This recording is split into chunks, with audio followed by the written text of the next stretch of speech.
वाक्य का पांचवा भेद है इच्छावाचक वाक्य। इस प्रकार के वाक्यों में वक्ता की इच्छा, आशीर्वाद, शुभकामना आदि का पता चलता है। जैसे तुम्हारी यात्रा मंगलमय हो, जुग जुग जियो, हमारी शुभकामनाएं आपके साथ है, ईश्वर तुम्हें लंबी आयु दे। तो देखिए इसमें जो प्रकार के वाक्य हैं इसमें वक्ता की इच्छा को दर्शाया जाता है, उनके आशीर्वाद, शुभकामना आदि का जो है इसमें पता चलता है। छठा भेद है संदेहवाचक वाक्य। इस प्रकार के वाक्यों में किसी कार्य के होने के बारे में संदेह प्रकट किया जाता है। जैसे शायद सबसे आपको पता चल जाएगा कि संदेह वाला है ये। ओके, शायद कल विद्यालय बंद हो, ये हमारा निश्चित नहीं है, ये हमें संदेह किया जा रहा है इसमें।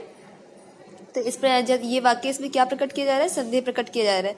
शायद कल विद्यालय बंद हो, शायद आज बारिश हो, मामा जी शायद आज शाम तक आए, शायद मुझे आने में देर हो जाए।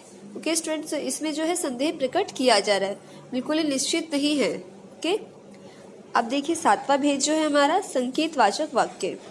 जिस वाक्य में शर्त या संकेत दिया होता है उसे संकेतवाचक वाक्य कहते हैं। जैसे अगर वह आए तो उसे समझा देना, यदि तुम कहना मानोगे तो तुम्हें चॉकलेट मिलेगी। ओके, आठवां भेद है हमारा विस्मयादि बोधक वाक्य।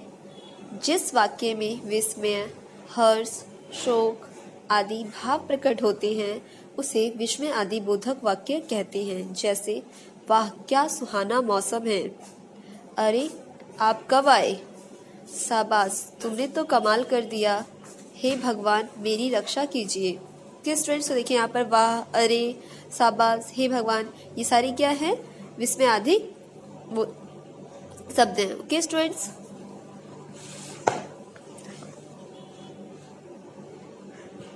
सार्थक शब्दों के व्यवस्थित समूह को वाक्य कहते हैं। वाक्य के दो अंग होते हैं, उद्देश्य, वाक्य में जिसके बारे में बात किया जाता है वह उद्देश्य होता है, और उद्देश्य के बारे में जो बात किया जाता है, जो भी कुछ बातें की जाती है वो विधेय होता है। ओके स्टूडेंट्स, अर्थ के आधार पर वाक्य के 8 भेद होते हैं। विधानवाचक वाक्य, प्रश्नवाचक वाक्य, आज्ञावाचक वाक्य, निषेधवाचक वाक्य, इच्छावाचक वाक्य, संदेहवाचक वाक्य, संकेतवाचक वाक्य और विस्मयादि बोधक वाक्य। ओके स्टूडेंट्स, ये जो है आपके अर्थ के आधार पर वाक्य के 8 प्रकार आपको बताए गए हैं। देखिए आपको यहाँ पर मौखिक प्रश्न दिए गए हैं। वाक्य किसे कहते हैं? तो वाक्य सार्थक शब्दों के व्यवस्थित समूह को वाक्य कहते हैं। वाक्य के कितने अंग होते हैं? वाक्य के 2 अंग होते हैं, उद्देश्य और विधेय। अर्थ के आधार पर वाक्य कितने प्रकार के होते हैं? अर्थ के आधार पर वाक्य के 8 प्रकार होते हैं।